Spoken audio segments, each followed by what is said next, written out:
Welcome to this episode of the Cold Dead Hands podcast with your hosts, Dr. Benjamin Dowd-Arrow and resident firebrand Brett Cross. Sit back, get comfortable, and enjoy as they bring you the stories told from the cold dead hands.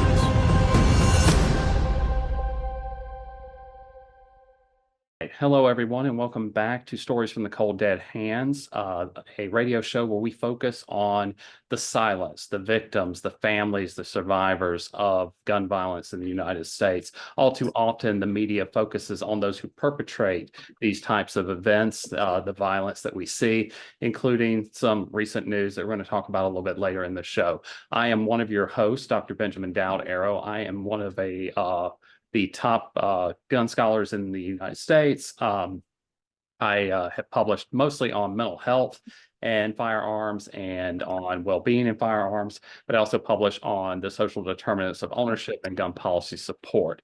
To my right is my co-host, Brett. Hi, I'm Brett Cross. My son Uzziah was killed in the Robb Elementary shooting on May 24th, 2022. Since then, I've just been fighting to bring gun violence awareness and prevention so that no other child has to suffer the same fate. No other parent has to go what we went through, designing a 10-year-old's casket and just truly making sure that he is not going to be a statistic, that people will remember who he was and why he means so much to us. We also have a special co-host tonight. Steve, if you'd like to introduce yourself. Sure. Thank you, Ben. Thank you, Brett. My name is Steve. You can find me on TikTok at Facts Still Matter. Ben and Brett and I have become friends recently because I'm in the fight with them to promote the voices of victims and to try to make some positive change legislatively in our country so that we can defend those that need to be defended. I'm glad to be here. Thank you. It's an honor. Tonight, our story is going to focus around someone who was lost many years ago at this point, but never forgotten. Amber, would you like to introduce yourself and tell us who we're talking about? Yes, my name is Amber Starr, and we are talking about my dad, Steve Starr, who was murdered in a home invasion by my ex-boyfriend / stalker in December 30th, 1994. And before we get to that event, I don't want to start there, okay? Because the show is about empowering the people who were lost, right? Like telling the world what we lost. So why don't you tell us about your father? What was he like? Tell us, some anecdotes, tell us who he was, that kind of thing. My dad was 42 when he passed away. He was a 6th grade teacher, a football coach, a track coach, a girls basketball coach. Very well known in the community, mentor, focused mainly on at-risk kids. He was relatively quiet and didn't talk a whole lot, but when he did, people always perked up and listened to what he had to say. He was a practical joker. He was extremely athletic. He was a high school track star and a high school quarterback. He still holds a record at his high school in central Pennsylvania many years later. He played semi-pro football after he played in college at Millersville State University in Pennsylvania. He had a very poor upbringing. He's the first person in his family to graduate from high school, let alone go to college and then get a master's degree. He was a very gentle, easygoing person, and he tended to bring a presence of ease and calm when he came into a room or situation. For some reason, everybody said that about him. He was very compassionate and caring. He had friends from like every possible walk of life. He did a lot of things behind the scenes for people that I didn't find out about until after he was gone, because he didn't advertise them or tell us. I still get messages to this day, like on Facebook Messenger, from people who were his students in 6th grade or his players on his football team or friends in the community, with finally being saying like, I've been holding this in all these years. I didn't want to bother you. I didn't want to contact you, but I just have to tell you this thing that your dad did for me. And it still amazes me, like, how many of these messages I've gotten. Like, I got one a couple of years ago from one of his former players, football players, who said that he had made the varsity team, and all the other kids had purchased their varsity jackets and he couldn't afford one. So my dad called him into the athletic director's office one day, and he thought he was in trouble or something. And my dad pulled out this jacket and presented him with a jacket. And I know that's a small thing, but that's the kind of thing that he did, like, every day without like telling anybody. He just did it. He actually like saved a couple of lives before me. He had a friend he was playing basketball with who had a heart attack on the court, and he did CPR and saved him. He just tended to be a very compassionate, caring, empathetic person. And I think, that the way I am is like, I was born this way, but at the same time, like, I had the influence of watching the way my dad walked through this world. And that helped shape the person that I am. And obviously anybody who willingly sacrifices their own life, save their family, is an empathetic and caring and loving person. Yeah, and I don't want to go into that part yet. That's No, I know. Sorry. Yeah. What else? He had aspirations to be an athletic director. He had gotten his administrative degree 6 months before this happened. He was so proud of that. He worked so hard. He worked 2-3 jobs my whole life. He was going to get this administrative degree 3 hours away from home while teaching full time.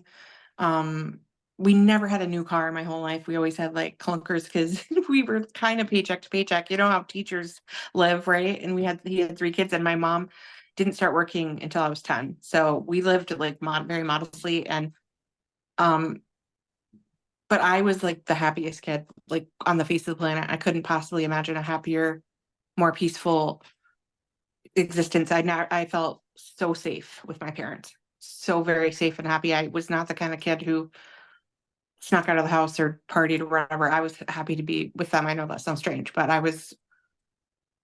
I loved them dearly. They made my home a very happy, safe place I wanted to be, ironically. But that's what you My strive for dad as. was, sorry, go ahead, Brett. Oh, I was just gonna say that's what you strive for as a parent. I mean, Yeah. all of us, we don't care.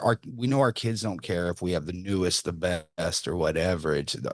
All we care about is that our kids know that we love them and that we will do whatever it is that we can to protect them.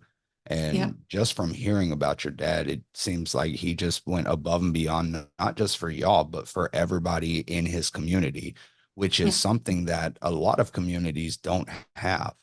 Because, in my experience, most people just look out for themselves, Yeah. So for somebody to go above and beyond like that is truly amazing.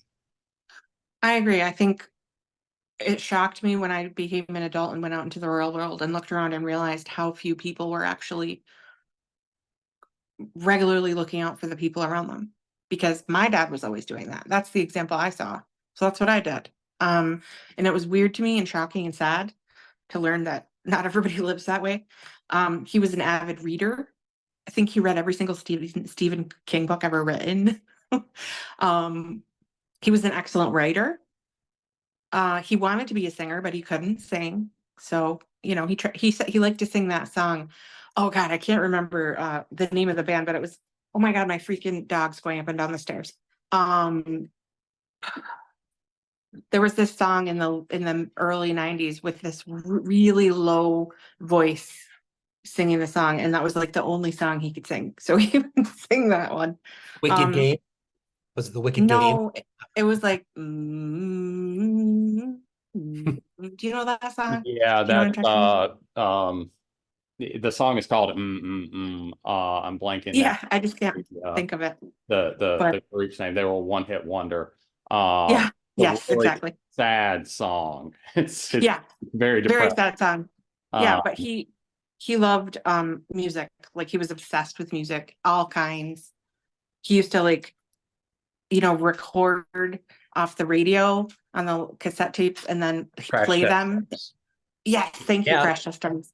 Yeah. He used to record off the radio songs that he liked, and that's one thing that we do still have from him is his cassette tapes with his handwriting on them, with like the bands and songs that he had, and he would play them in his classroom during like um free time and stuff. The kids loved him. He used to have play this game called Mumball. I don't know if you've ever heard of that he kind of made up. Just he was just really fun, a really fun person. And I wish I'd gotten to know him as an adult. I desperately wish that I had.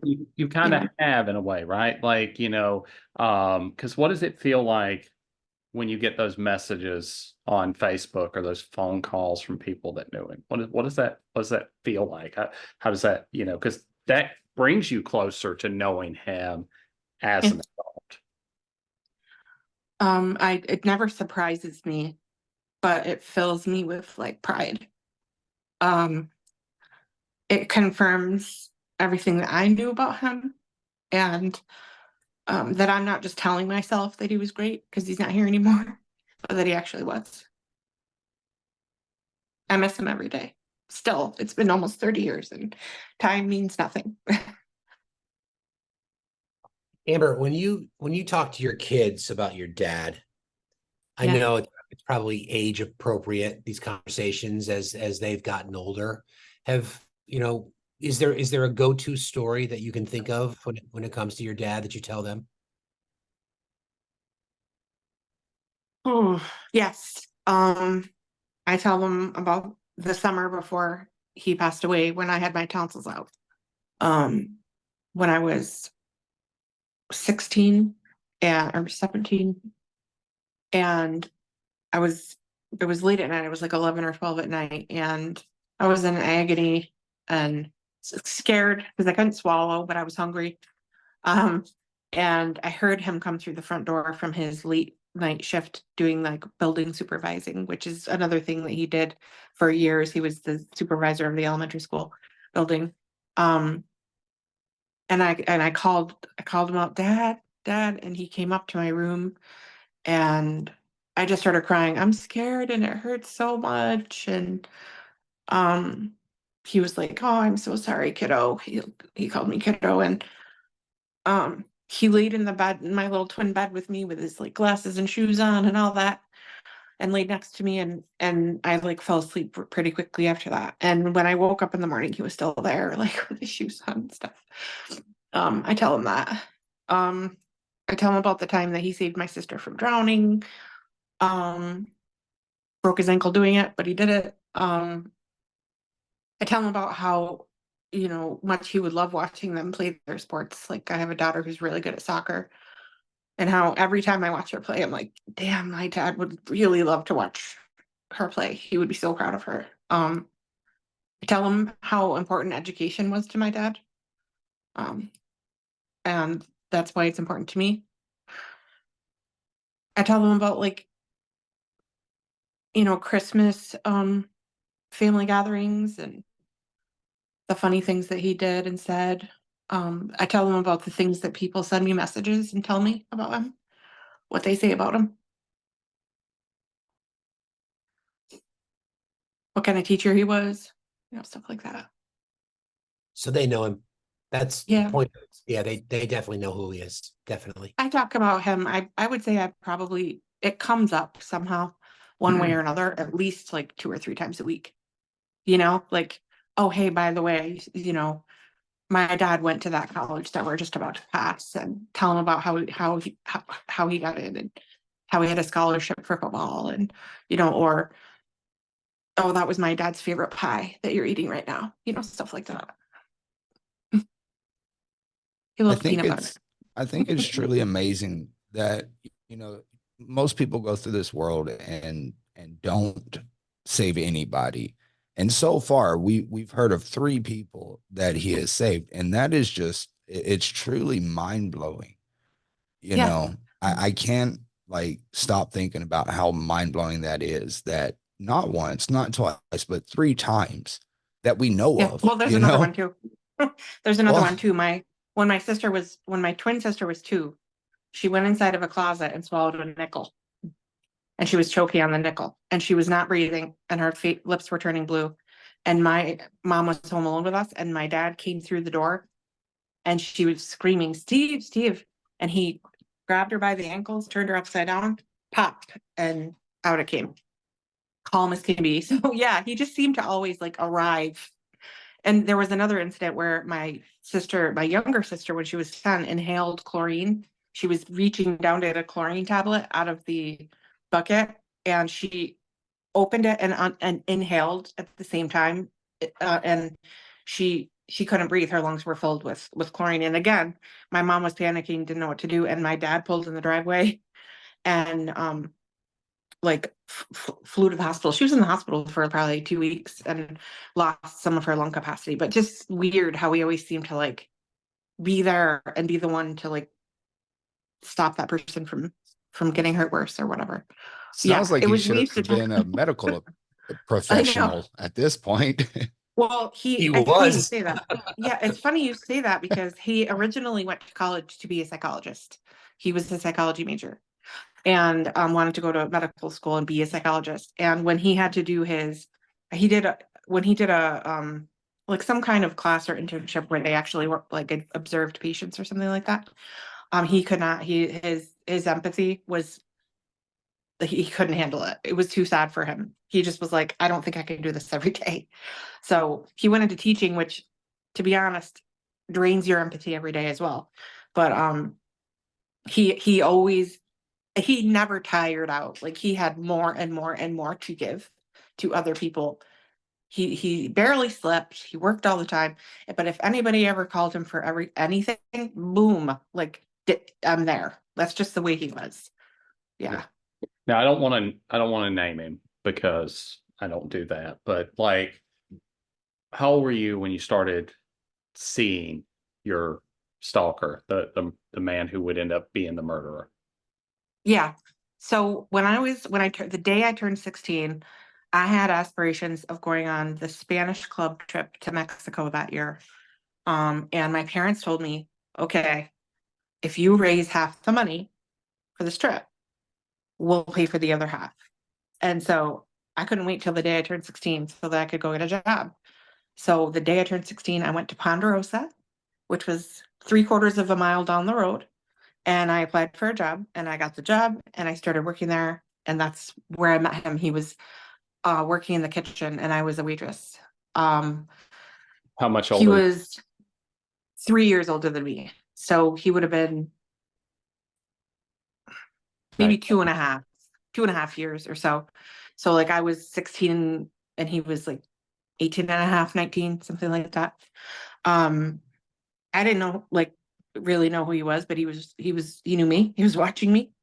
It was mostly college kids working there and he was in pre-law. He was in a really good private university in Syracuse, New York. And there was an opportunity for us to go to this like group trip to Six Flags Darien Lake in New York. I don't know if it's out near Buffalo. And so I was like, oh, that sounds fun. And I wanted to go and he was going too. And we ended up sharing a ride together. So we sat next to each other in a backseat for whatever, like 2 hours. I can't remember how far away, 2.5 hours together on the way there and on the way back. And during that time, this is where the whole like I'm a doormat thing comes in. Ben, I could tell that he was interested in me and he kept asking me if I would be willing to go on a date alone with him. He liked me and I kept like not answering because I wasn't interested. But then he started telling me personal stories about his past and his life. about how he had a girlfriend who committed suicide on her 16th birthday when he was in high school, which is true. That did happen. And my heart broke for him. Like, I had never known anyone before who had lost someone to suicide. And about how his dad died when he was 5. Obviously, I didn't have that experience. My heart was breaking for this guy. Like, I was just like, wow. And he seemed like a really kind of broken, like very very, very highly intelligent, but kind of lost and broken person. And I thought, you know, maybe I could give this guy a chance and like bring some joy and happiness from my life that I have to his life that he doesn't seem to have. Because even though that's a good thing to do, and like I watched my dad do that for people. What the conversation I didn't get to have with my dad that I'm sure he would have had with me is, but you don't sacrifice your own safety or intuition instincts to try to give to other people. And I just didn't. I was gonna say, I'm assuming eventually he does meet your parents, right? Yeah. So what did they think of him? So my mother hated him immediately. Moment one, like hated. Now you have to understand, my mom is like a very not a trusting person in general.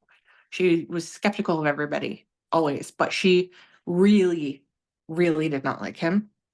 And I actually overheard my parents kind of like arguing about it in the first couple of weeks there. Like my mom saying, I don't like this guy. I don't trust this guy. He gives me a bad vibe. And my dad saying, dude, come on, give him a chance. You don't know him. If she wants to date him, we have to trust her, those conversations. And, the truth is, like, I was never attracted to him. I was not interested in him that way. But I thought, maybe if I, spend some time with him and I can show him some joy and happiness that he's missing, and, maybe he'll grow on me. I don't know. I was really young and stupid. So yeah, she didn't like him. However, he did get along really good with my little sister. They had a lot of the same interests in like music and fashion, so they were always like bonding and talking over that stuff. So that kind of helped. And he also, weirdly enough, like had no problem coming and spending time with me, like at my house with my family. He never tried in those like first beginning months. He never tried to like get me isolated away from anybody or get me alone. He had no issue. We would play Pictionary together as a family, go swimming in our pool together. He enjoyed coming over there. Played with my cat, got to know my other sister's boyfriend. They went to concerts together. So, eventually I started going with him to his college dorm and hanging out with him alone. But I also met his mother and brother, and they were very quiet, but they were nice. He was very polite. He took me to like fancy places I'd never been before. Like, and the best place I'd ever been was probably like, I don't know, something like Applebee's. I thought that was like super high end, right? He took me to like this fancy steakhouse, and he had a really nice fancy car. And I was like, I didn't care about that stuff, but I was like, well, he must be like doing something right to have these kinds of, successes already at this age. And maybe he just needs some like emotional support. Yeah, Steve. Yeah. I'll turn it to you to ask a couple of questions here. Yeah, I mean, I think that's always the superpower of the empath, right? Amber, we've talked about this before. People who are empathetic by nature, you give knowing full well that you're not going to get back what you give, right? Yeah. So I mean, I want to piggyback on what Ben had asked about. You talked about your mom, but what about your dad? What was your dad's first impression? So my dad like kind of like reserved judgment on everybody, and he would never outright like say, well, I don't like this person, or I like this person, or he wouldn't comment. He would just say, um, nice to meet him, and I hope I get to know him better, and I hope he treats you right, and would kind of focus on some of the positive qualities, and just didn't really express much of an opinion about him other than, like, as long as he respects our rules and you, and doesn't disrespect us, I don't have a problem with him. Was he the first boy that you ever brought home? Oh, no, no. No, I was boy crazy from the time I was like 12. So no. No. Any different? Was it any different with him than it was with any other boy? I mean, as far as your dad goes, was he always the same with every boy that you brought home? So the difference between this guy and the other guys that I had dated previously is my dad knew all those other guys because they went to my school and he was a teacher and coach there. So the other guys that I had dated were on his football team, and they were scared shitless of him. So like he would always like have like a meeting at the beginning of because my dad had 3 blonde cheerleader daughters. Okay. I didn't look like this then. I was young and thin and attractive. And he would gather the team together and be like, okay, listen, I have 3 daughters that I'm very proud of, and if you touch any of them, I will kill you, basically. Like Girl dad. yeah, like basically if you like do anything wrong to my daughters or hurt them in any way, you're done, So they were scared to approach us, for the most part. And any boyfriend that I did have was kind of somebody that I just like became friends with first, and then became like a mutual pursuit. So he knew them and liked them and trusted them on a level that he did not know this other guy. Thank you. So how long were you dating him? 1 year. And what started happening that made you want to get out of that relationship? Okay. So, it's really weird to try to look back on the way I thought and felt at 16, 17 as a 47-year-old woman. Like, it's very hard because some of it I honestly can't remember. Like some of this stuff, trauma has muddied for me. And some of it was stuff that I couldn't even explain to myself at the time. And I still have difficulty explaining to myself, let alone anyone else. But I actually never wanted to like be in that relationship. But something really like weird happened at the beginning, within the first couple weeks when he took me home to meet his mom.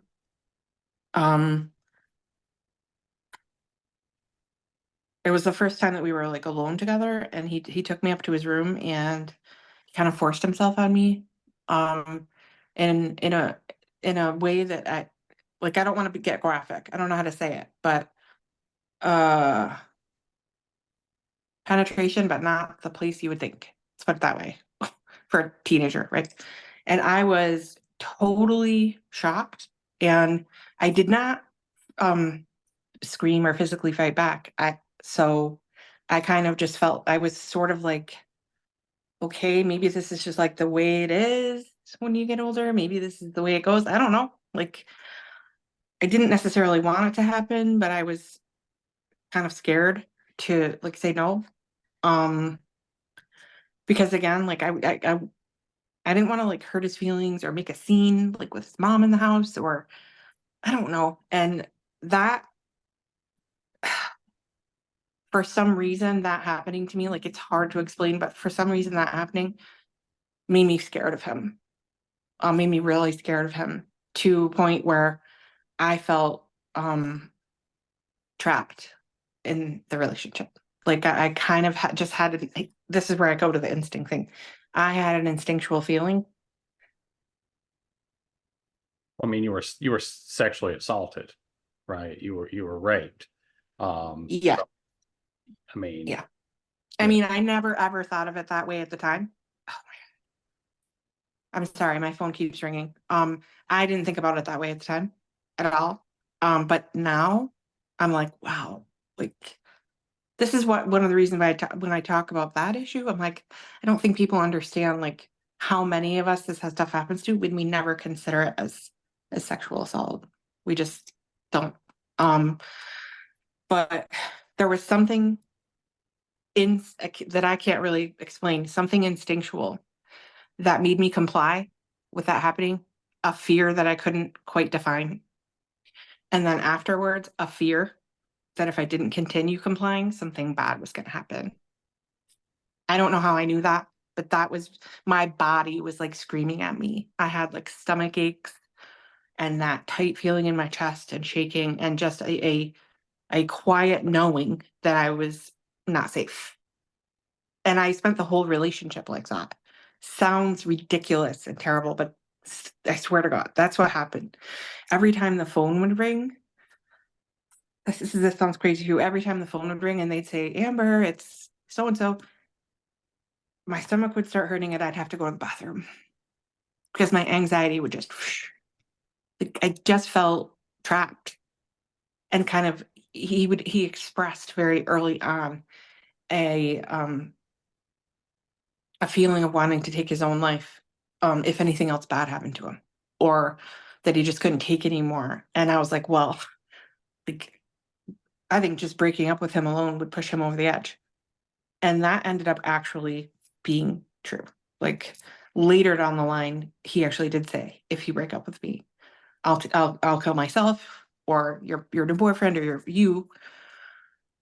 So somehow I had a knowing very early on that I better kind of fall in line. But then I started thinking over the months, like, okay, well, now what? Like, now I'm stuck in this forever. And I used to imagine I used to have almost nightmarish thoughts about being trapped in a marriage with this person, because I couldn't imagine how I was going to get out of it without feeling responsible for him taking himself out or someone else. Like, I know it sounds nuts to me now that I'm saying it does, but this is what happened. Like, I was afraid that I was going to be trapped with him forever because I didn't know how to get out of it without somebody getting hurt. And then over time, he got more moody, more depressed, more hopeless, more controlling. And then at the very end, he became physically abusive. Like, he pushed me out of a moving car. We were on our way to like a formal dance at his college. Nothing was wrong. And I was like the sweetest person on earth. Like, I never used a swear word. I was never mean to anybody. I didn't do anything to him. And out of nowhere, he just started like calling me every name in the book. And we got into an argument and he pushed me out of a moving car. And a couple of weeks later, we went to the movies, and I don't even remember what happened, but he ended up pinning me up against the side of the Pizza Hut, against a brick wall with he was big. He was like 6'2", 6'2" or 3, with his forearm like against my neck. And I broke away from him, and he got in his car and took his wallet and threw it out the window, and all the contents went all over the parking lot. And people are like standing around watching this. Nobody did anything. And I went over to the payphone and called his mom because I didn't know what to do. I was like, can you please help me? He's out of control. He just took off and left me here. I don't know what to do. She didn't know what to do. She was afraid of him. The only things that she ever said was, well, he's 18. I can't tell him what to do. I can't control him. I'm sorry. After that incident, I was finally like, okay, I can't stay in this relationship anymore. Now it's to the point where he's literally like harming me physically. And I'm the purpose that I had for getting into this relationship is clearly not working. Like, I'm not bringing him like a sense of hope and joy and peace in his life, because he's more depressed and kind of irrational than ever. Let me So interrupt you and ask you real quick.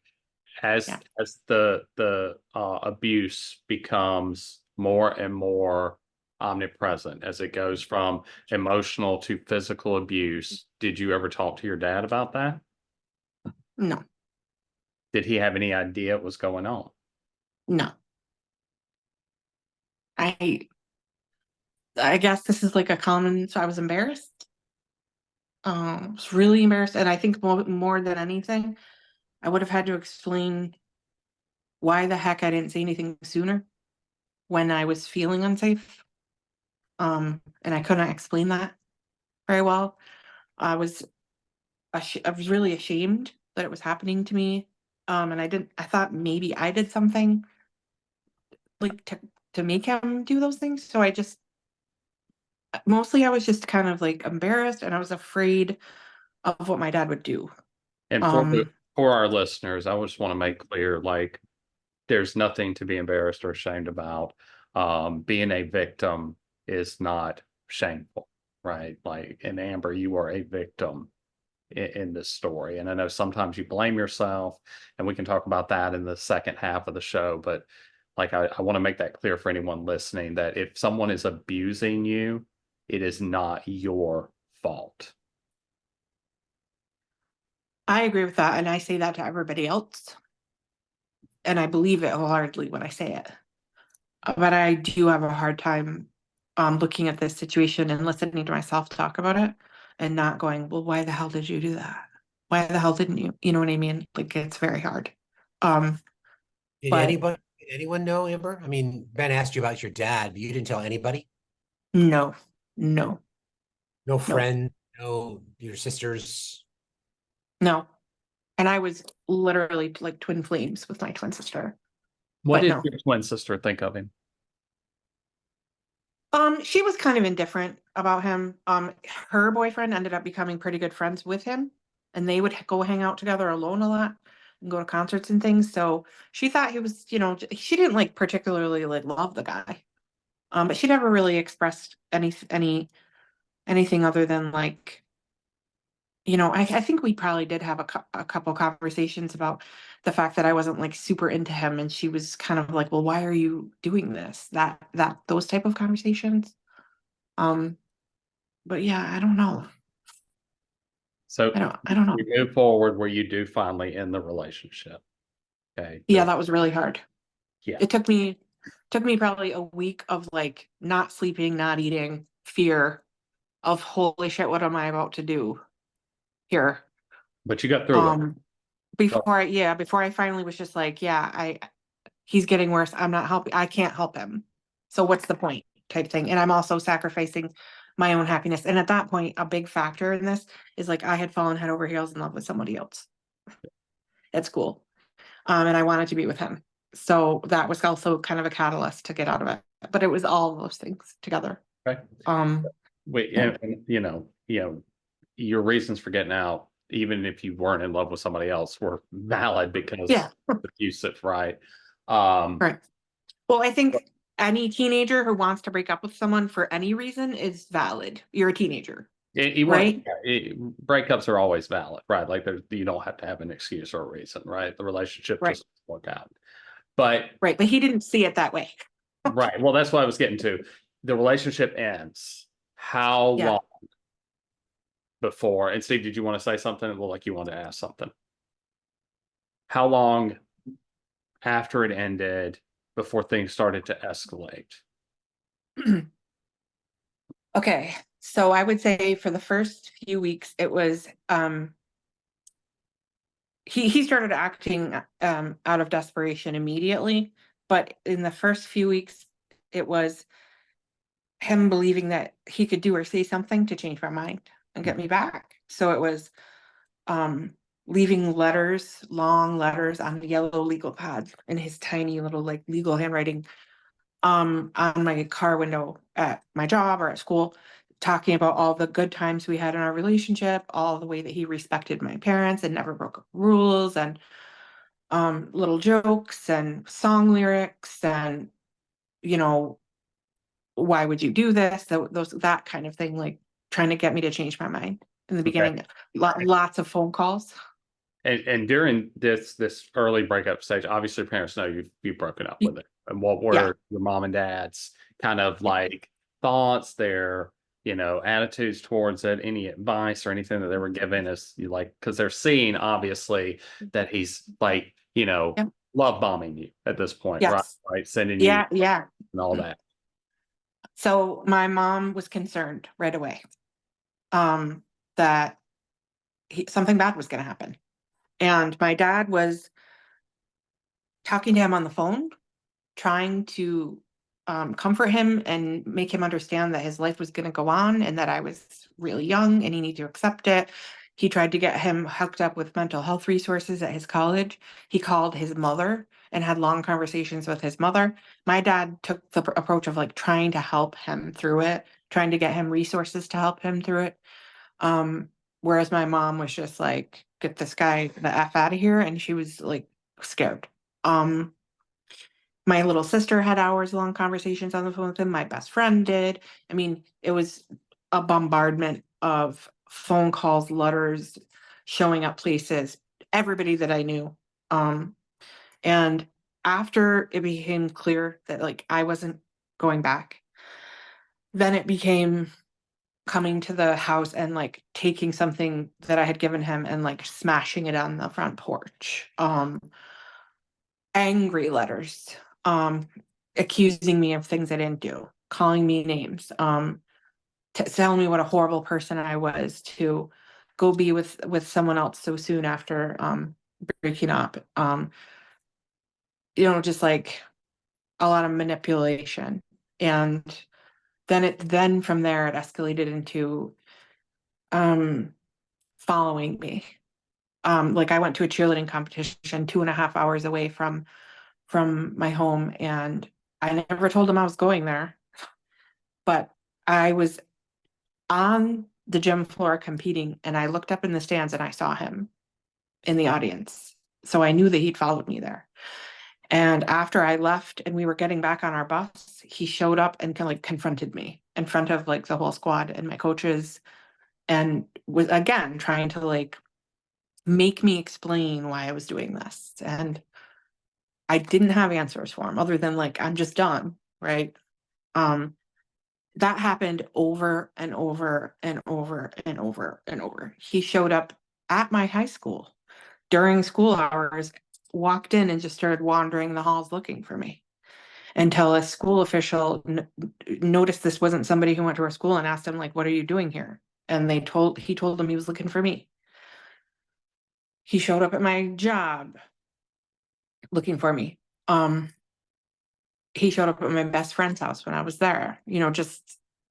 I found out after the fact that somehow through like whatever investigation they did, that footprints in the snow or whatever, that there was a little alcove right outside my bedroom window that had like a door, some stairs, another door. And so there was this little alcove, and that's how he got into the house that day. But he used to climb up on that roof and like watch me sleep in the middle of the night. So it just kept, and he just started becoming more and more angry, and irrational. And the phone calls started with him sounding like I didn't understand what he was saying.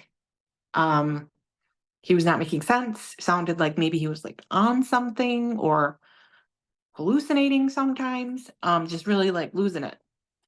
So he was stalking you. He was showing Yeah. up at work. He eventually starts showing up at your house to watch you sleep. Yeah. And eventually it escalates even further.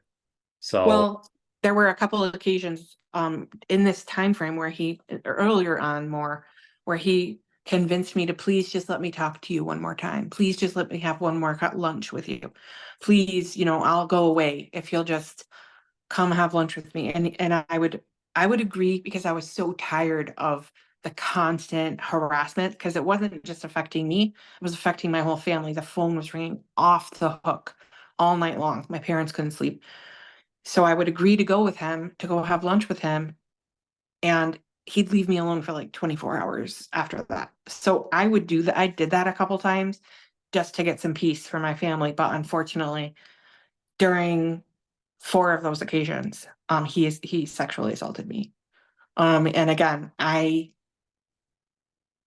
complied ish because I was afraid of what he would do if I fought back.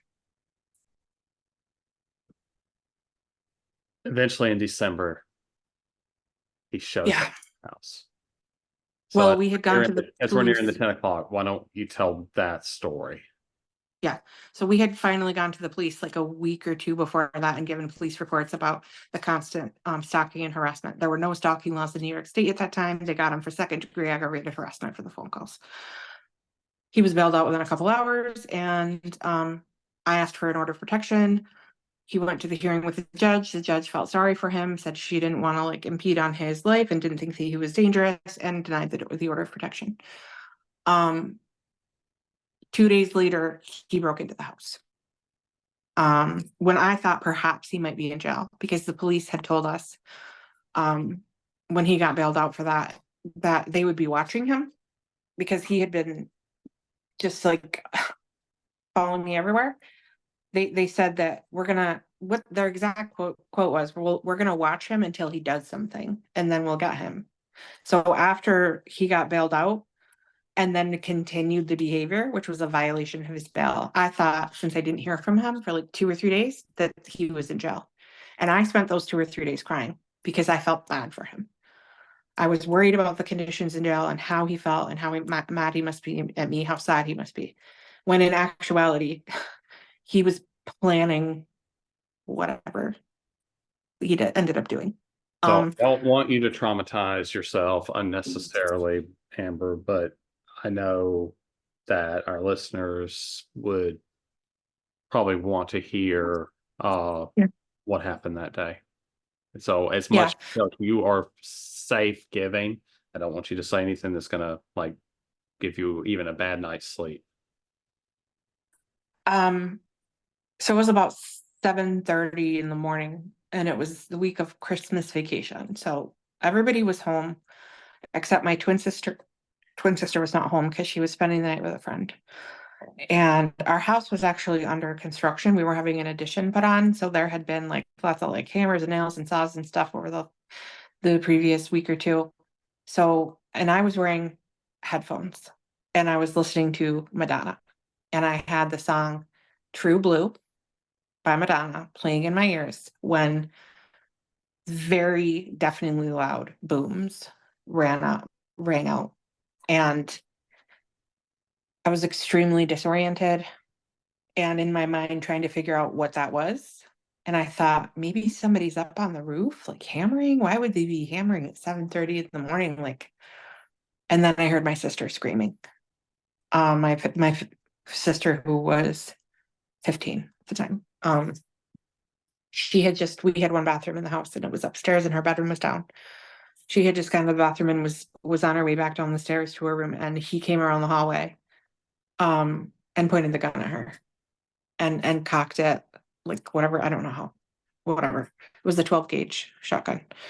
And her scream was definitely something like I'll never forget, like the rest of my life. That sounded like a wild animal. I can't explain it. And that's the moment I knew something was really, really wrong. And within a couple seconds, my bedroom door flung open and he was standing there dressed like head to toe in like camo or black. I can't remember, and pointing this gun at me. And I instinctually like sat up and like pulled the covers over me. And I let out like a weak scream. And he said, "Shut up." And then he walked over to the side of my bed and said, "Get up." And I got up, and he put the gun to my back and started leading me out of my bedroom. And when I got to the doorway of my bedroom, that's when my parents got to the top of the stairs and my dad reached the doorway as well. And my dad was wearing like those 80s boxer shorts and nothing else, no glasses. You couldn't see those glasses. And he grabbed my arm and pulled me out into the hallway, which kind of like propelled him forward into the room. And at that moment, he was shot in the abdomen from about like maybe 3 or 4 feet away. And I was standing in the hallway, maybe like 6 feet away, watching. And I was completely frozen. could not move. All I remember really seeing is red. Like I remember seeing kind of like a form outline of my dad and red. And I saw him start to fall. And I closed my eyes for a second. And then I heard my mom's voice behind me say, Amber, run. And as I turned to run, I saw my dad on the ground and reaching his arms forward. And I thought he was reaching for me. And I didn't want to turn around and run away from him. But I heard my mom saying, Amber, Amber, run, run. So I turned and ran. And as I ran down the front steps, I heard another shot. And I would learn later that my dad had dragged himself up on his knees and grabbed the shooter's ankle to try to keep him from coming after the rest of us. And he turned around and shoved my dad's head down into the ground with the barrel of that gun and shot him in the temple and killed him. My mom and sisters and I, there was a really large row of pine trees separating our house from our next door neighbor's house that you really couldn't see through very well. And when I got outside in the driveway, I ducked down behind my dad's car because I didn't know where he was at this point. And when I turned to look towards my yard, there he was coming around back around the side of the house and standing in the middle of the yard, like 20 feet away from me. And when I saw him open that gun to reload it, I knew that was my only chance to live. And I took off through that row of pine trees to the next door neighbor's house. And my mom and sister were there on the front porch. And my mom, like, still to this day has scars on her knuckles from pounding on that door so hard down to the bone. And thank God those people let us in. And somehow he didn't come over there looking for us or didn't realize we'd gone over there. He looked around, like there were neighbors across the street watching this happen that told us later that he was like looking around and then at one point kind of went like threw his arms up, walked out into the street, took a shot towards the woods because we lived on a cul-de-sac and we were at the end. Couple shots like down in the woods area, thinking maybe we were there. Got back in his car, drove halfway down the street, got back out, shot another couple shots in our direction, and then drove away. Yeah. And then I called 911. I'm the one who called 911. And I just remember it feeling like 500 fucking years before they got there. I just remember screaming, hurry, he's gonna die, he's gonna die, he's gonna bleed to death, hurry, hurry. I thought maybe, I didn't know that he had been shot in the head. I thought maybe he was still alive. I was hoping against hope. And I just kept screaming, hurry, hurry. And, they finally got there. And after like 20 minutes, when I saw the ambulance drive away slowly, I knew he was gone. And they came over and they just wanted to ask us a bunch of questions. The police, they wouldn't tell us anything. If he was alive or not, they wouldn't answer our questions. They wanted us to answer questions about what happened. And I said, I'm not answering another question until you tell me if my dad is alive or not. And they said, I'm sorry. And my mom ran to the bathroom and was throwing up, and my little sister was screaming, and it's just, we got into the ambulance to go to the hospital because they had to take us to a secure location because they didn't know where he was. And I remember one of the most pivotal moments of my entire life. I'll never forget this. It's like I watched this movie right before I came on here. Sitting in that ambulance, watching my mom and sister huddled together, and for the first time looking at my mother and thinking she looked like a little kid. Like, I'd never seen her look lost like that. And I was so scared that she was gone too. And I just kept thinking, my brain just kept saying, oh my God, I just killed my family. Just killed my whole family. Yeah, take a second to compose yourself, Amber. Brett, do you or Steve want to comment?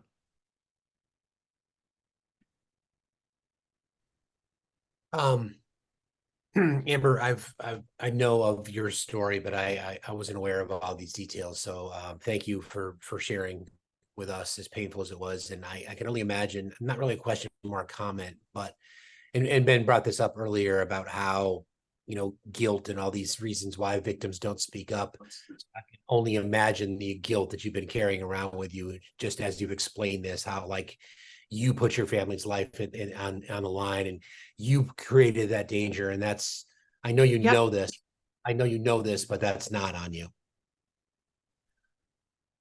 Brett, I kind of get that now, but that is exactly the what I thought. Yes. And um unfortunately the community didn't help me not think that. Uh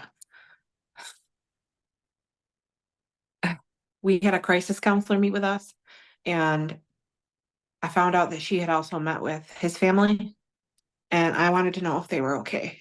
I was really worried about them because he had driven to a cemetery after this and taken his own life a couple hours later, at the grave of that girlfriend who committed suicide. And I was worried about them, and I wanted to know how they were. So I asked this crisis counselor, like, are they okay?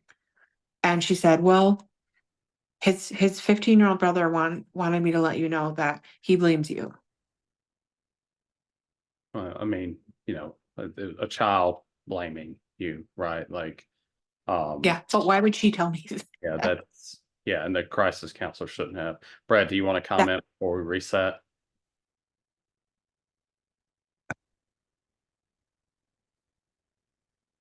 I hurt for you. Yeah. And it's just everything that you said has had me on like a roller coaster of emotional, super pissed off, at the way things have been handled and everything like that. And, just to kind of, mirror what Steve said, it's hard for us to not blame ourselves, you know. Me and my wife, we still blame ourselves for sending Uzi to school that day, you know, and you said it perfectly earlier when you said, I tell other people and I know it and I believe it, but it's still hard for me to accept that. And I just want to emphasize how real that is to people because same, same. Um, but yeah, I'm pissed. Yeah, I didn't get a chance to get into the details of the myriad of failures of that sheriff's department And on so many levels. we can talk about that at the, as we move forward. Let's do the reset. It's close enough to 10 o'clock. So for those of you who are listening, thank you for joining us on Stories from the Cold Dead Hands. We have Amber Starr here talking about how she lost her father, Steve Starr, to a stalker who had become obsessed with her and broke into her home. I'm Dr. Benjamin Dowd-Arrow. I'm a gun researcher and a public health professor. My co-host. Yeah, I'm Brett Cross. I lost my son Uzziah at the Robb Elementary School shooting. And just first and foremost, I mean, I'm just Uzi's dad, and as we say each time on here, this is about remembering and honoring and telling the stories of the victims because too many times the media focuses on the perpetrators of these um horrendous acts and they don't follow up too well on the people that are the victims. So this is why we do what we do is to learn about people like Steve. Yep. And tonight we have a special co-host. Facts still matter. Hey, Ben, Brett, thank you. And Amber, I'm humbled to be here. I can never understand, Amber and Brett, what either of you have been through.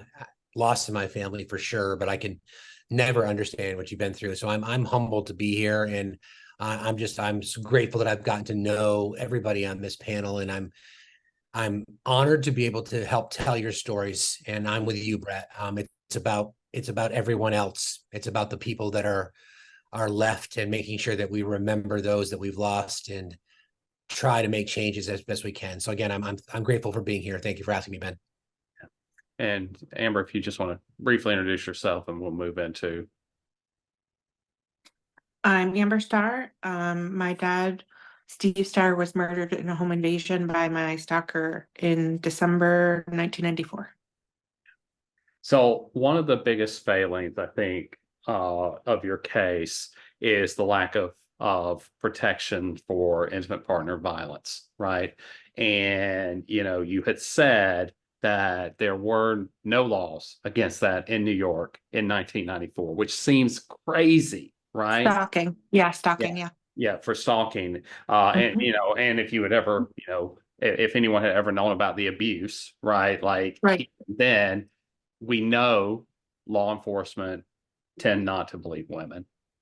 Yeah, they didn't take me seriously at all anyway. So Yeah, yeah, and we can get into that. We did finally see in 2020 that Congress eliminated what's called the boyfriend loophole. For our listeners that don't know, in 19 states before that bill went into effect, if you did not live with your partner and you were under a restraining order for domestic violence, stalking, or whatever, you were not required to turn your guns in. And 19 states, including Florida and Texas, had that. That law went into effect. A guy in Texas who had been abusive to his ex multiple times finally got arrested after threatening her life with firearms. It became a federal case. It went all the way to the Supreme Court. And just this past May, the Supreme Court ruled that you had to give up your firearms, right? We were all worried. I think all of us were worried the Supreme Court was going to say that law was going to be unconstitutional, but they upheld it and said that anyone under a domestic violence restraining order, yeah, that's fine, Amber. Anyone under a domestic violence restraining order is not required to turn in or is required to turn in their guns. They'd argued that they weren't, that it was violating due process. It was violating their Second Amendment rights because they hadn't actually been convicted of a crime. They were just under suspicion of a crime. But Amber, I really like to hear your viewpoint on this as a victim of intimate partner violence and stalking. yeah. So first of all, I was really shocked that the Supreme Court did that. I expected them not to, being a majority conservative court. And the interesting thing is, my little sister is the one that's really been fighting for changes in those laws more than me. She's been involved with Moms Demand Action in every town for like 20 years. She's a survivor engagement lead in New Jersey. She'll probably run for office someday. And when the Safer Communities Act came out, and with all its shortcomings, okay, and we found out that they had closed that boyfriend loophole in that bill, which is the thing my sister's been fighting the hardest for so many years. We were happy about that, and my sister was invited to the White House for that, and I went with her. So I I have like a million thoughts about that. It didn't do enough. It'll never be enough for me until they ban assault weapons. Like that's period, end of story. And there's a lot of other things too, but that was something in particular that my sister has been fighting for. So that was like a little victory for her work. Yeah, I was about to ask, because on our side, like we haven't gotten too many victories. So, that victory of closing the boyfriend loophole, does that bring just a little bit of justice? You know, like I know it's not going to change anything in the past. It's not going to help you for that, but does it make your day just a little bit brighter when you do get a win like that? It does. Because I'm not doing this for myself because it's too late for me, right? Why would I be doing that? I can't change what happened to me. There's no reason for me to be doing this for myself. It's difficult, it's hard. I get hate, hurt, and harassment. It's emotional, it's painful. There's really nothing in it for my sister and I other than trying to help other people not go through this, right, Brett? I mean, you know that.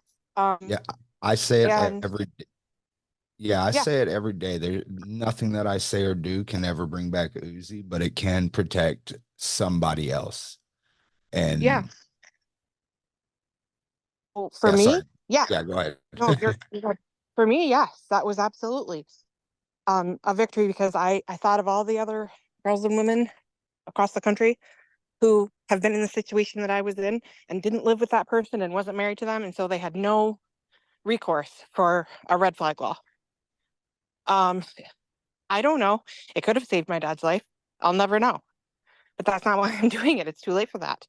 I'm doing it so it'll help save someone else's life. And And I'm sure it already has though. And this yeah, is something in the fight that a lot of people don't understand either is we won't ever know the amount of lives that it saves, but just right. know that it has, you know, Yep. it has saved lives. And that is because of tireless fighting from people like you and your sister. Yeah. I mean, I would hope so. I really hope so because my sister and I say it to each other all the time that if all of this um, pain and anguish and fighting and time and can save just one person, one 16 or 17-year-old girl like myself, one 42-year-old man like my father from going through that, um, how much is a human life fucking worth? It's worth the rest of my life. It's worth fighting for the rest of my life for one life Yeah. to not go through It's that.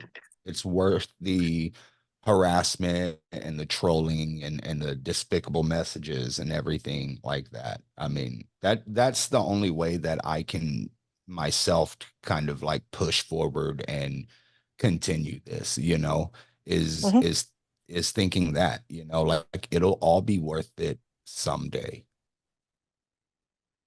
Well, it might already be.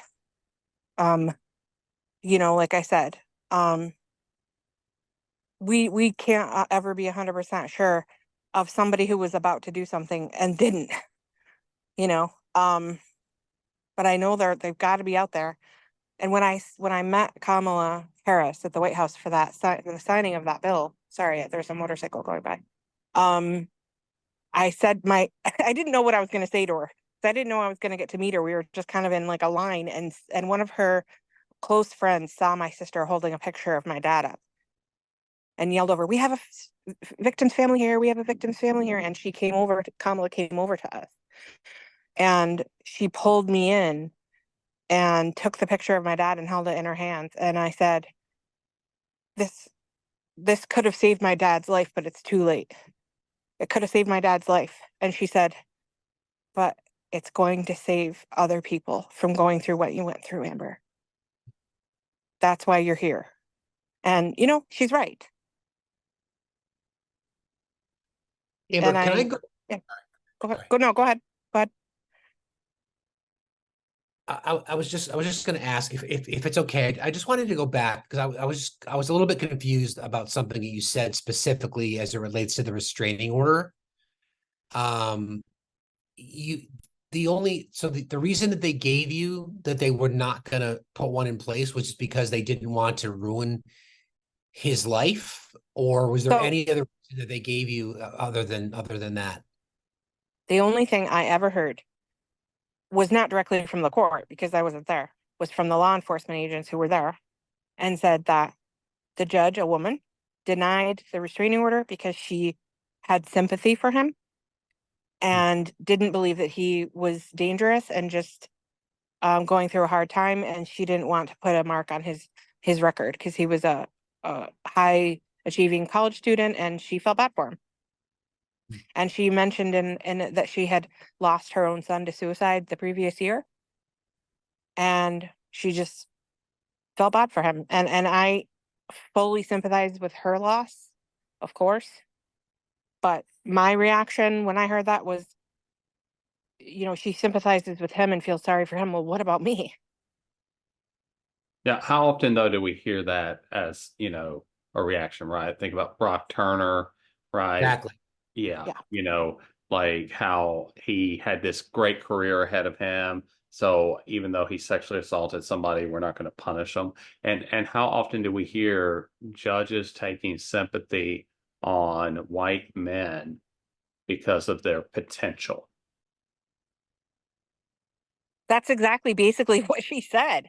And this was 30 years ago before any of those other things ever happened, or I even realized that was a thing, right? But yeah, like that was her only reason. The other thing I want to touch on, Amber, is that, you talked about you stayed with this person out of fear, but you also stayed with them because you were trying to, I don't want to put words in your mouth, but let's just say, my interpretation is you were trying to save him, right? You were trying to, Yes. like, make his life better. I mean, that's also something that we see women typically do, right? That they will stay in situations because they think that they're just expected to, that it's polite to do, that there is a level of unhappiness that they're just supposed to put up with to be in those situations. Would you like to talk on that? Yeah, I think it was a combination of things. I think it was the fact that like I felt very blessed and lucky in my own upbringing in life, and that I had never met someone who had lost their dad at age 5 and gone through the suicide of a girlfriend, and so things that I considered like extremely um, traumatic events for a young person, and put that person at a disadvantage in life in my mind, and that I could take, all of the strength and happiness that I had in the security of my life and offer some of that to him and help him see the world in a brighter light. In addition, yeah, I had difficulty resisting his persistence in trying to get me to go out with him. I had a very hard time saying no, and then continuing to be pursued and knowing how to get him to listen to the no. I just couldn't figure it out. And I was intimidated by the situation, not knowing how to handle it, really didn't want to add more pain to his life. And so I just thought, well, I'll just go out with them like a couple times, right? And like see how it goes. And then, like I said earlier, once I got in it, there was just something in me. I was scared and I felt trapped. And I would like to tell you about something that happened a couple months before I even broke up with him. A very strange thing. He had a Jeep Wrangler, and we were driving from his mom's house to my mom's house for him to bring me home. And it was about a 20-minute drive. And something happened along the drive that made him abruptly stop. We were going through a very rural wooded area, made him abruptly stop, not say anything, and get out of the car and come around to my side of the car. And in those few moments, the only thing I could think was, oh my God, he's going to drag me out of this car into those woods and kill me. And when he went to check a tire, because he thought that he hit something, and then got back in and said, I thought I hit something. And I realized that that's not what he was doing. What happened? I felt horribly guilty for having those thoughts and assuming that of him, and beat myself up for putting this wild scenario in my own mind when that wasn't what he was doing. But clearly there was something in me that knew that he was dangerous. Otherwise, I never would have had thoughts like that. And I felt guilty about that for months. But I also knew there was a reason I was having those thoughts. I'd never had those thoughts about anybody else. Yeah, yeah. And I understand that. I'd really though like to focus on like that gender role aspect of it all, right? Like this idea that as a woman, that even if you had these intuitions, even if you like, because you said it best there before we moved into what actually happened, how you never wanted to be in that relationship in the first place. Correct. And I guess whether it was unintentionally done by my parents or maybe my church or society in general, the caretaker, nurturing role that I was trained from like the earliest age to take on, oddly enough, like kicked in when I saw this person who seemed to be in need of help and this feeling of needing to care for and make sacrifices for just kicked in. And I do still see myself doing those things and not being able to completely break out of that role that was like so subconsciously ingrained in me from like the earliest age. Yeah, I just felt like it was like I had to be nice and accommodating. What would And you I couldn't tell be like aggressive or loud or fight back against anybody. Well, what would you tell young women today Yeah. if you had the opportunity to talk to them? So the very first thing that I would tell people today is that your body keeps the score. Your body is not going to lie to you. If something feels wrong, it's because it is. And the only voice, the most important voice you'll ever hear is your own. And if something is telling you that something is not right and something is not safe, you have to listen to that voice because it's trying to protect you from danger. That's the very first thing I have told my children all their lives, that your body and your voice inside is not going to lie to you. You have to listen to that voice to keep yourself safe. And number two, that being a kind person doesn't always mean being nice. Because sometimes telling someone the truth is the kindest thing to do for them and yourself. And that you don't have to sacrifice your own health, safety, happiness, or desires to put someone else's above your own, because it's not going to help either one of you in the end. And all you're doing is harming yourself. And being a good person doesn't mean putting yourself in dangerous situations to try to help somebody else. All right, let's get Steve and Brett into the conversation a little bit. Steve, you also reported on the domestic violence court case. What were your thoughts going into waiting for that decision to come down and then hearing what the SCOTUS actually said? I was convinced that SCOTUS would not rule favorably. I mean, I think maybe we've been conditioned to think that, but I was just convinced that they weren't. So I was pleasantly surprised, obviously, in fact, overwhelmed. And the question I kept asking myself is like, what took so damn long? And I think that just shows the partisan divide in our country.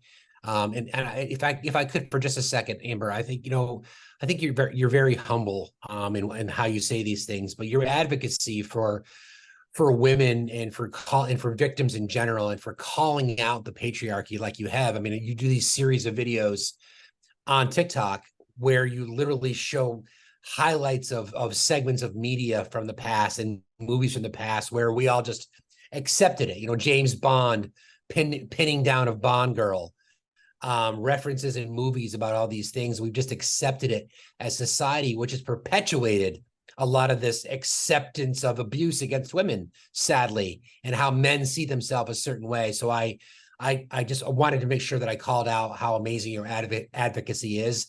I don't care where it came from. Obviously, your life has sort of led you to this place of advocacy, but your work, to Brett's point earlier, your work does not go unnoticed. So thank you again for that. Thank you, Steve. Yes, I've been doing a series on rape culture. And I focused with the thing that probably most people in the United States are aware of, and that's movies. How it's perpetuated in movies and films. And then I moved to like TV, and my next installment is going to be print media, like advertising. And you wouldn't believe how much of it is in there. You wouldn't believe it. Oh, I would. And then literature. Like Ben one of my favorite movies is The 10 Things I Hate About You. And I don't know if anybody else in the panel has seen that, but it ends with the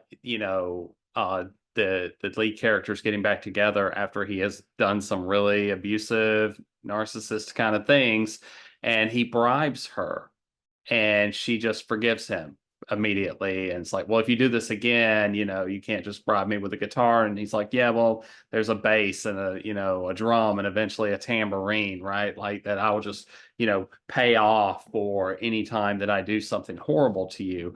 And that's a perpetuation of some of these like rape culture kind of ideologies, right? So like it's very prevalent. Like I was talking with friends, recently about movies that we watched in the 90s and early 2000s, like American Pie or Road Trip or, any of those other comedies that were very much rape culture. And, Yeah. Do you remember 16 Candles? Do you Yep. remember what happened? Yeah. Yeah. So like here's the thing too, that probably influenced me without me knowing, is how often, especially like in the time that I grew up, that I'm most aware of, the 80s and 90s, did movies portray that the beginning of a love story starts with a woman being pursued who does not want to be pursued. How often do we see that as the storyline of a romance and a love story, is a woman resisting and the man not taking no for an answer until she finally gives in, and then it ends in this like beautiful thing. That message does not go unnoticed in our subconscious. Like we internalize those messages. And then when we get into those situations, there's a part of us that thinks that this is the way it is and this is normal because this is what we've seen all our lives. That has that I can't watch freaking movies anymore without seeing this, right? Like somebody who does not want to be pursued and is pursued. And even in someone being abusive and violent with that person in the beginning until they finally convince them I'm actually a good guy underneath, right? Like, how often do we see that too? Yeah. Yep. Let's change gears and kind of lighten it up just a little bit. Amber, why don't you talk to us about that advocacy work, the group that you work with? So I think it's been about 8 or 10 years since I actually think I met most of the gun violence survivors that I first met in a group on Facebook that was advocating for progressive candidates back in 2015, 16. And in that group, I met a couple other survivors who I then became a little closer to and started having private conversations with. And I met a woman named Kate Ranta, who was shot through her apartment door by her abusive ex-husband. She and her father were both shot, and the 2-year-old was standing right next to them and was luckily not harmed, but they were both shot twice and they both lived. And through her, I met Sandy and Lonnie Phillips. And I was scared to reach out to Sandy because I didn't know her. I didn't know how busy she was or how much she would be open to hearing from people she didn't know. And she messaged me back right away when I sent her my story.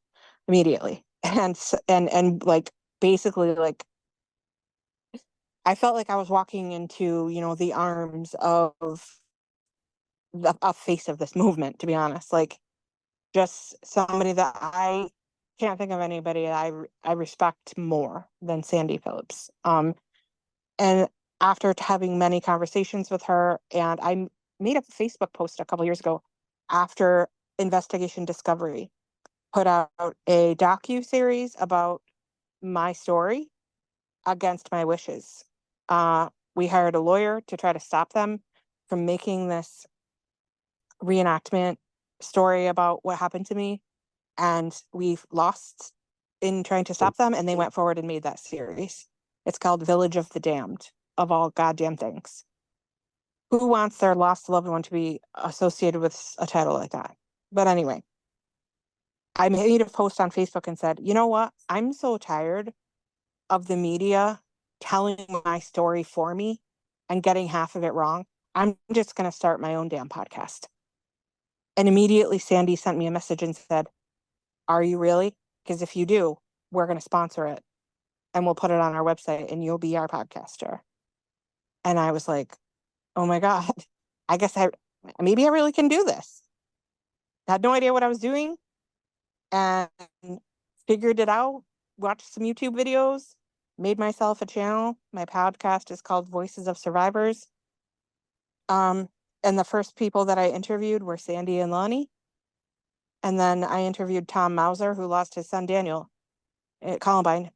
Tom Mauser is another one of my heroes. And I had to take a break from doing that because of stuff going on in my personal life. But I will be going back to doing that.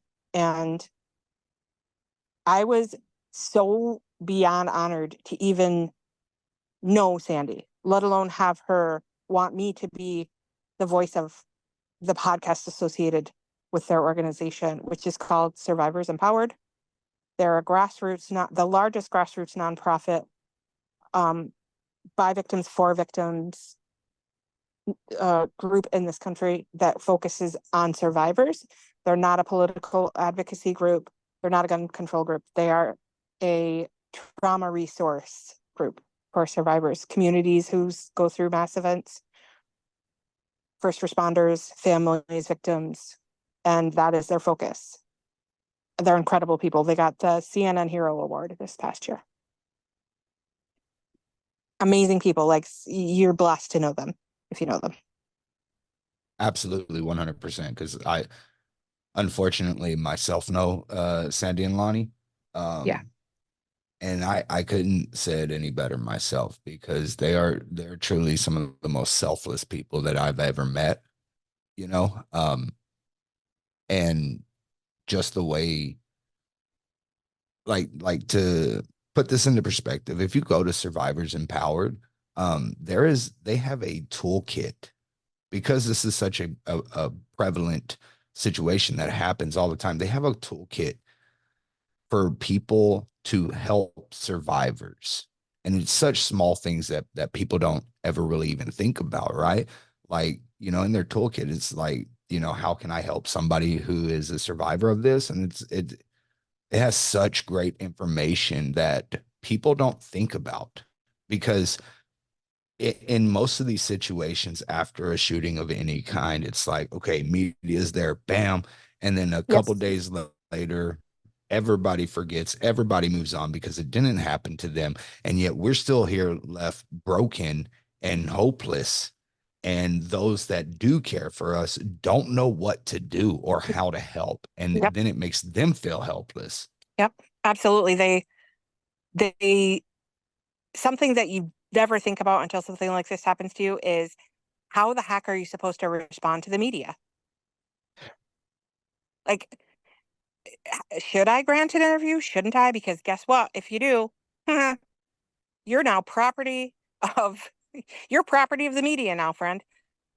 They can take anything you say and clip it any way they want and turn it into a investigation docu-series, Exactly. And I was going to ask two questions off of that, but you're absolutely right. And which is one of the reasons why we wanted to do this too, because I know I am well aware on how you can do a 30-minute interview and it get chopped down to 30 seconds to put you saying out of context some shit and then have a whole lot of hate towards you. You know what I'm saying?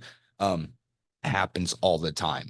Well, I can also interject on that too, right? Like as someone in my position who is constantly like, I didn't get any phone calls about the event I want to talk about in a couple of minutes, but anytime there's a mass shooting or something, I typically get media requests calling me to, talk about it. And I have to be very careful in how I say things so that they don't take a 30-second soundbite out of context and use it to say something I'm not, especially when I'm dealing with international media, because I quite often talk with CGTN, which is the Chinese news network, or Sputnik, which is the Russian news network. So especially with countries that are quote unquote enemies of America, I have to be really careful so that, because they'll try and push me to say something like to criticize the American government or something. And so, yeah, I understand that completely. And once you are in the public eye, like there's a lot of horrible things that happen to people that don't make the news, don't make the newspaper, right? But once you have something that's splashed across the front page, and it was in my case, it did make national news. But more than that, it was on the front page of like the closest city for weeks. And after that point, you don't own your own drama anymore. You don't own your own story anymore. Everybody else thinks they have something to say about what happened to you. Everybody else thinks they own a piece of what happened to you. The media thinks that they own your story. Like you can't even get your own voice out there. They don't care what you have to say anymore. They want to spin it their own way. You lose your voice in this process. We lose our voices because they're taken from us and painted whatever the way they want to paint them. And that is an added feeling of helplessness and hopelessness to people who have already been through hell. Yeah. And the true crime industry does not help either. Yeah. Don't get me started on true crime. Yeah, they don't. Technically, when I upload this as a podcast, it is labeled as true crime, just so you know. But we don't focus on the criminals in this. Yeah, but this is different. You know what I mean. I do. I do. I do. I see those TikToks and things. And I'm talking podcasts. about people who are telling your story and what happened to you, and they've never talked to you. Yeah. Or anyone else that lives in that community.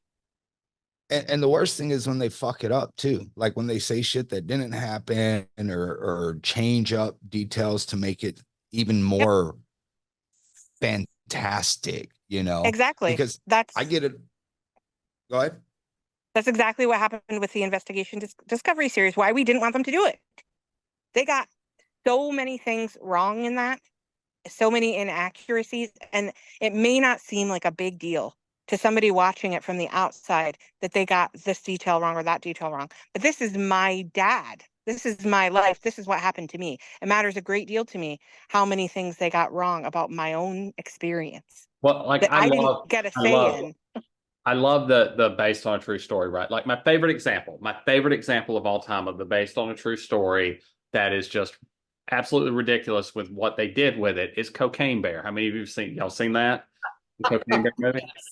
Okay. Yes. That movie is based on a true story. The only true thing that happened is a bear found cocaine.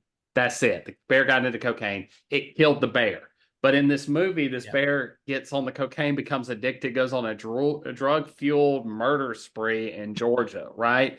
For me, anytime I see anything, docuseries, movie, whatever, that's based on a true story, I am immediately like, okay, what is real and what is not? Right. You mean Sharknado wasn't real, man? Yeah, I mean, that's what I'm waiting for next with the sequel of the Cocaine Bear. Yeah, right. Right. Technically, though, they're in the state of Florida, this is a segue completely to every time a hurricane comes through, tornadoes do pick up alligators and fling them into like neighborhoods blocks away from where they are. So it's kind of like an alligator nado. Wow. I'm not going to Florida anytime soon. Alanado. But yeah, well, for our last, half hour to kind of get us like talking about current events, we know, all of us in the show know that there was an assassination attempt made on former President Donald Trump's life at his rally by a 20-year-old Republican. I don't want to name him either because, like I said, we don't name shooters on the show. But what each of you, like, we can go down the line and then I'll give my thoughts at the end of it. But like, we'll start with you, Steve, and then go to Brett, and then go to Amber, since that's how you are on my screen. What are your thoughts on this whole thing? I don't want to delve too far into conspiracy theory land because I know there are way too many people doing that, and that part doesn't really matter. But what are your thoughts on like this idea of gun violence? I don't know why my camera keeps turning off. This idea of gun violence, of mass shootings, of it being young people, politics related. Steve, let's start with you. Well, to me, it's another day in America. I think the sadness about this whole thing is, as Brett and Amber know all too well, the attention goes on these mass shooting events. And yet these kinds of things happen every day to all walks of life, to communities of color, I mean, to everyone's affected by it in our country. And if a person running for president who's got some of the best security protection in the world, it could happen to them as well, then literally no one is safe anywhere. Innocent lives were lost by a radicalized 20-year-old white man in America, which is a very dangerous group in our country today. And it's certainly not the first, and it's not going to be the last. My fear is it's going to escalate extremely quickly. Yeah. Brett, what are your thoughts?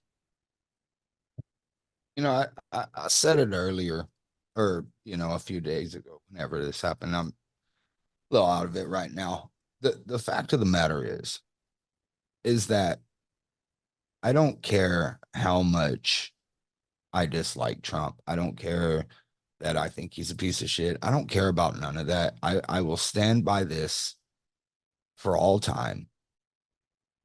Nobody deserves to be a victim of gun violence. And that's full stop, Do I think he should be, locked up for his convictions? Absolutely. Let the justice system handle that out. But shooting at somebody just because of all this person did, he missed his intended target and killed a man. And what's even more fucked up is that you look at it, open your Twitter, open your news, open whatever. There's more talk about Trump, who didn't get, whether he got nicked in the ear by the bullet or whether it was glass from the teleprompter, I don't fucking know. But all eyes are on that and not the guy who died. And I know that people are going to say, oh, well, it's because he's running for president. He's a former president and everything. But the fact of the matter is that a man died, and we're not talking about that, And that's just, it's infuriating to me. And like I said, personal thoughts on who Trump is and everything that aside, nobody deserves to be a victim of gun violence. Nobody deserves to be a survivor of gun violence. Yeah. Amber? Yeah. So I have very personal reasons why I can't stand the man. In addition to my political opposition, I am related to one of his victims. So nobody dislikes this guy much more than me. But I was watching it live. I just happened to be watching it. I was like, oh, I heard Trump's about to speak. Let's hear whatever dumb things he's going to say. And with 30 seconds into me watching it, this shooting went down. And I went like this and immediately started crying. Because at that point, it didn't matter who this person was, who those people there were. I was pretty sure that somebody else was probably going to get hurt in that crowd as well, considering the number of shots I heard and the fact that this was an open space and that he was nicked. And I knew right away that he was hit. I knew right away. As soon as I saw him get up and saw his ear, I was like, he was either grazed or something else ricocheted. I don't know, but I was like, surely somebody else in that crowd is hurt. And I started crying because I was like, God damn it. Like, I know what some of these people are about to go through. Especially the family of that man who died. And I got really angry when I immediately started hearing conspiracy theories, even from people that I agree with, trying to explain this away, excuse this away, make up, wild appeals to possibilities about like hoax, fake, setup, whatever. Who cares? I guarantee you that the family of that man who died really doesn't care right now. Like who did this and why. They care that this person is gone. Like that doesn't matter to them. And all you're doing by, riling up these wild conspiracies is adding to those people's pain. Because they're going to be concerned with the facts when they come from a reliable source. They don't care about what you have to say about it. And the first thing that came to my mind was Alex Jones and the harm that he did to the Sandy Hook families with his conspiracy theories, calling this a hoax, calling this a setup, calling this fake, calling them paid actors. And I'm hearing these same types of sentiments coming from people who say that that is wrong and we shouldn't do that. What the harm that was done to those families through these conspiracy theories and how their lives were threatened. And now you're going to put these other people in that same position. Don't be an Alex Jones. Wait for the facts to come out. All we know right now is that people were hurt and people were shot. Somehow this kid managed to get by security or whatever. Like, as far as I'm concerned, why is anybody surprised that this are you kidding me? Why are you surprised that this happened? Like this happens every day. It just doesn't happen to the president every day. Like it happened to me. Like, what are you talking about? Like these stories, even the story I tell, sounds like wildly unlikely, right? But it still happens every day. And it doesn't surprise. It's the only thing that surprises me is that this didn't happen sooner and more often to political figures. Any one of them, because it's easy to get access to these firearms. And for whatever reason, this was not a very secure event. It's that simple to me until I find out more. Yeah. Yeah. Well, from what I read, because like I said, I've not talked with the media about this particular story. No one from the media has reached out for me. But from what I read, he was on a roof that was outside of the actual secured perimeter zone, that I guess it was deemed not a credible threat rooftop by the Secret Service. So obviously that was a failing in the Secret Service, and we can talk about that in a second. That sounds crazy to me, but I mean, to suggest that like human beings, even if they are Secret Service, can't fail and can't like oversee the things. Are you kidding me? We're sitting here with somebody right now who watched an army of police officers stand in the hallway and do nothing. Yeah, and we're surprised that Secret Service can fail in a second. But I also want to touch on what you said about Alex Jones, because the harm that he created has harmed every single parent and family member of mass shootings since, right? Because I've seen Brett get those comments, right? Like when Brett's doing lives or something on TikTok or Twitch, I've seen people come in the comments and say, I want to see proof that your child is not here anymore, that your child was killed. Like that's the most insensitive, assholish thing a person could say to another person, right? That I need proof that your kid's dead. And that's all Alex Jones' fault. And I think he should have to pay every victim's family from Sandy Hook all the way to today, because I agree. He caused that. I don't think that he has to pay enough. So my thoughts my thoughts on all of this are that we see a young man who supposedly donated money at like 16 or 17 to a Democratic organization. His parents are registered Democrats. One's a Democrat, one's a registered Libertarian. Something between that, when he was 17 and he donated until this event, radicalized him. Right? Something radicalized him, where he then registered as a Republican. But to date, there are no motives known. Like the FBI have not been able to get into his cell phone yet. They have not found a manifesto yet. They do know he got the AR-15 that he used legally. It was his father's gun, purchased legally, and he took that, which will lead to a different conversation. I'll bring that question up in a second. But, you know, we have a situation where young men are being radicalized. And a lot of that has to do with, you know, wealth inequality rising in this country, right? Where you have young people who like are told, oh, if you work hard, you can achieve this, and they can't anymore, right? So there's like this frustration because I'm not able to achieve the things. A part of it's racism and white supremacy. Part of it is entitlement, right? Especially for white men, right? Where they're like, if I'm not getting the things that I want, you know, and for whatever his motives, whatever his reasons were, he became mad at the party he was registered with. Maybe he didn't think they were doing enough. Maybe he felt like that, you know, if he could do this, that it would spur Trump to take action against whoever it was he was mad at. Who knows, right? Yeah, we find out.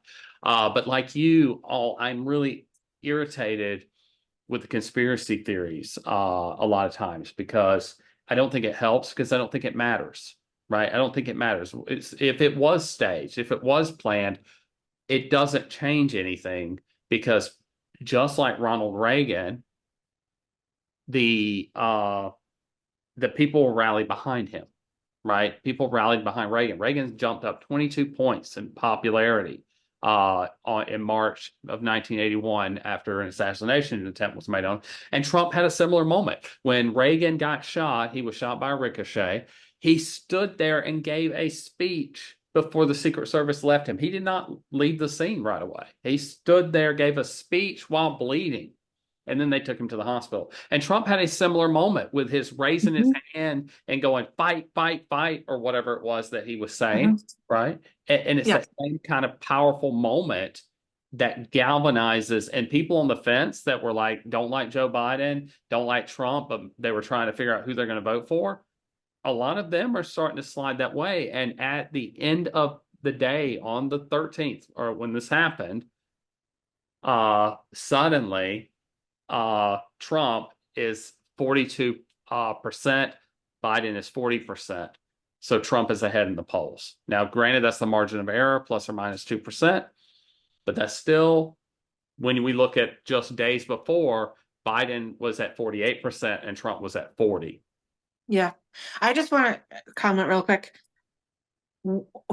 This amazes me.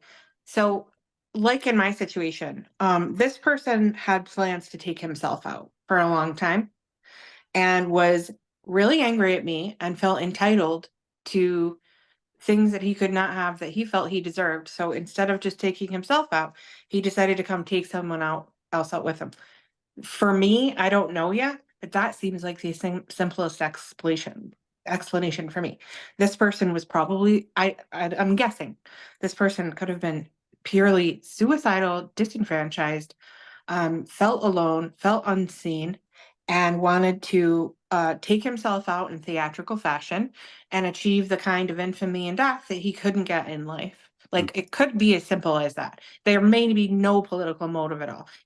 Who knows? I don't even think that is necessarily a factor in this. It might not be. It might simply be like, wow, I can be through all of the rest of history, the person who tried to assassinate the president, and everybody will know me. Yep. I'm gonna take myself out anyway, so Yeah. Brett, let's Amber mentioned it a minute ago, but let's talk about the failing of law enforcement. I mean, you know all about that, right? So the Secret Service failed. What are your thoughts? What makes it any different from Uvalde, and what are we going to do about it? You know what I'm saying? That's what doesn't get talked about is, these officers, these people they act like they should be held to such standard, and we're told to treat these people at such a caliber and everything. But when they're just like, yeah, fuck it, how are we supposed to react to that? You know what I'm saying? So if the Secret Service, I'm not a professional.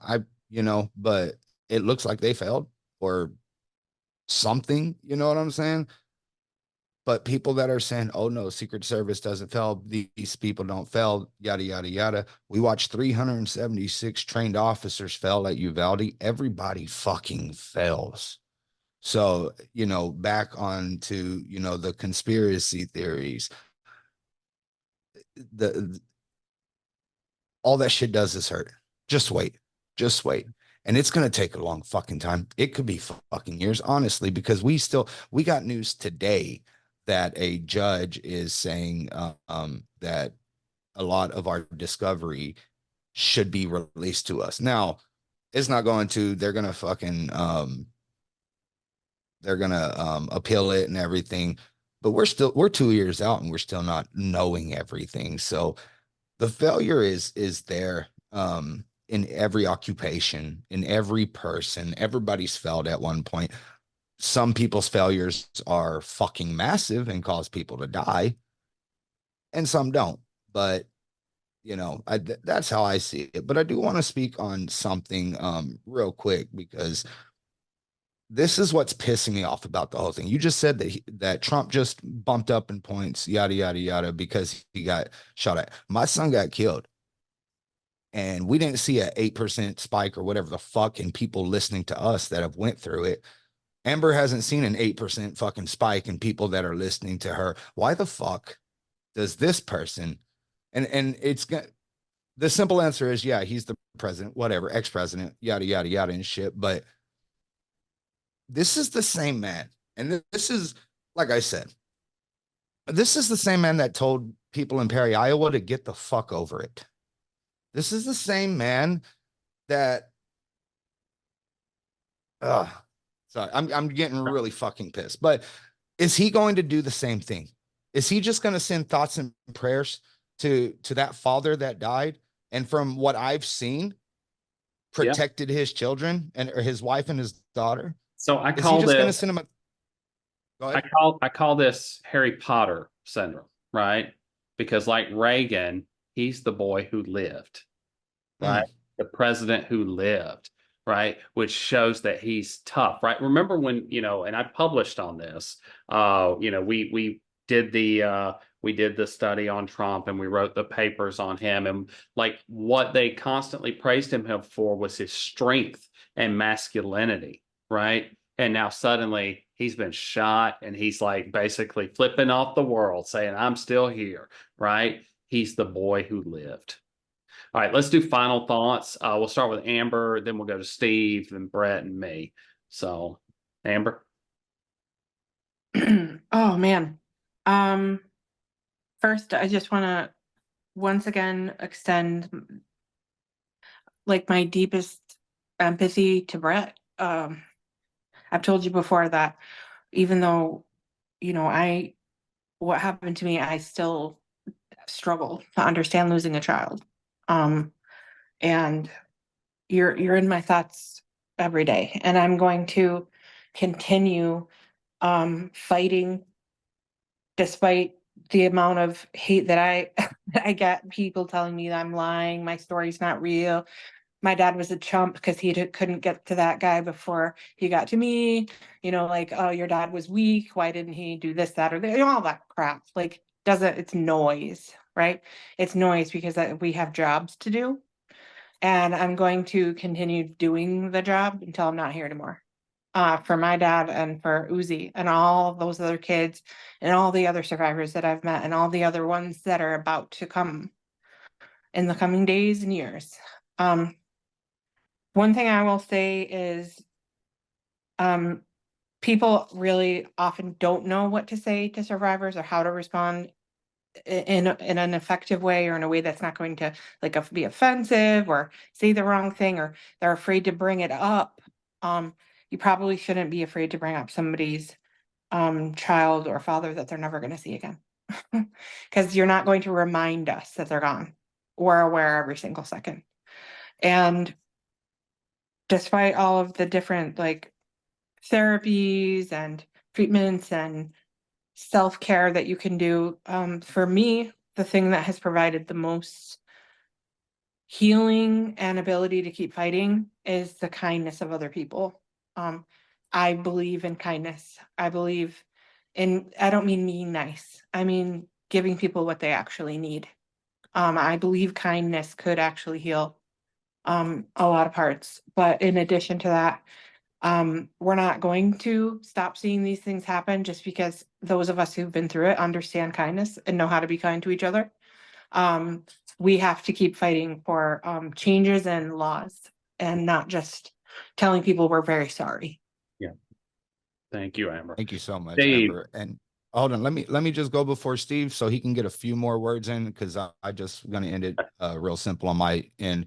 Amber, likewise, I will continue. I always say remember their names and remember their faces. So everybody remember Steve Starr, everybody remember Uzi, and everybody remember all of these people that have lost their lives and that have to deal and live with these wounds mentally and physically for the rest of their lives. And my last thought, period, is no one deserves to be a victim or survivor of gun violence. And Steve, if you want to take like take like 3 minutes. Sure. I don't know. There's much else to add. I mean, I have tremendous respect and admiration for Brett and for Amber and for Nikki and for all parents and survivors of this horrible epidemic that is our country. Like I said earlier, I can never understand what you've been through, but I hurt with you, if that means anything. The only conspiracy that I feel like we need to address is the conspiracy to cover up corruption and the inability for people to be transparent and accountable. So again, Amber, Brett, much love. Nikki, much love. I know you're watching somewhere. Ben, thanks for having me. Yeah. So, you know, to just echo what everyone else is saying, we need to say their names. That's the whole point of this radio show, is to say the names of the people that were taken from us, because, you know, as we showed tonight with Steve Starr, he was a wonderful person. He saved people's lives. He was beloved by the community. There are people still reaching out, telling his story. And the fact of the matter is that there shouldn't be a radio show dedicated to victims, because there shouldn't be this epidemic of gun violence that we see in the United States. What is it going to take for our government to stop this, right? We have states that are going to start selling ammunition in vending machines, right? Alabama, Texas, and Oklahoma, right? And I guarantee you Florida will be soon. And instead of fixing this problem, every mass shooting has led to a loosening of laws in the country. Every single one. You know, following Parkland here in Florida, we did all we did was pass a law saying put "In God We Trust" in conspicuous places in classrooms. That was it. And that was sponsored by a Democrat, Kim Daniels. Okay. Like that, you know, Alabama wanted to put the 10 Commandments up following Parkland, right? Louisiana just did that, putting it in every classroom. So rather than actually addressing the actual problems, we instead like just kind of scapegoat it and move past it. Like, you know, if we want to talk about conspiracy theories that I believe in, I believe that, you know, the reason we turn to mental illness is because we don't want to fund mental illness research. And as long as there's a boogeyman that is causing gun violence and we never pay to actually research that to disprove it, then we never address the real issue of gun violence, right? Which are the access to guns, right? We don't have to address those things, because if I can say, oh, it's mental illness, right? In Texas, for instance, Abbott, you know, blamed mental illness for like all the shootings that he's had. He's had shootings almost every year he's been governor. And he, at the same time, he cut like $3 million in mental health funding. And because of that, right, they're not getting funded, but he can say on the air, oh yeah, we need to fund mental health research, but his constituents aren't going to see that he's cutting it, right? That Reagan did the same thing. He cut national mental health funding federally when he became president, and blamed mental illness, right? You know, for what happened to him and to James Brady. So we really need to get better, but we are out of time. So I'm just going to say, you know, one day, hopefully there will be no stories to tell, but until that time, we'll see you next week. Be kind to each other, love each other, say their names. And good night.